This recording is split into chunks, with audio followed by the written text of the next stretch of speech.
ఇక నెక్స్ట్ వచ్చేసి సిగ్నేచర్ అనేటువంటిది అన్నిటికంటే చాలా అంటే చాలా ఇంపార్టెంట్ అండి. మీ సిగ్నేచర్ అనేటువంటిది మీ డేట్ ఆఫ్ బర్త్ కి మీ ప్రొఫెషన్ కి అనుగుణంగా ఉండాలండి.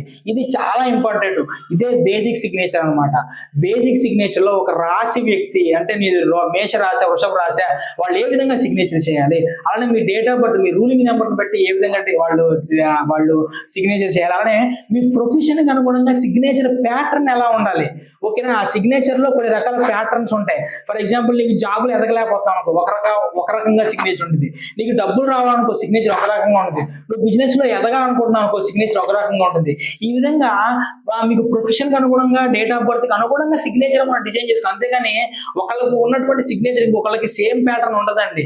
ఓకే, సో ఈ విధంగా సిగ్నేచర్ అనేటువంటిది మారుతూ ఉంటుందండి. ఎవరి డేట్ ఆఫ్ బర్త్ కి అనుగుణంగా, ఎవరి బిజినెస్ కి అనుగుణంగా, లేదంటే వాళ్ళ ప్రొఫెషన్ కి అనుగుణంగా ఎప్పుడైతే సిగ్నేచర్ చేయడం మొదలు పెడతారో ఆ సిగ్నేచర్ యొక్క పాజిటివ్ మీ లైఫ్ లోకి వచ్చి నెగిటివ్ అనేటువంటిది గ్రాడ్యువల్ గా వెళ్ళిపోవడం జరుగుతుందండి.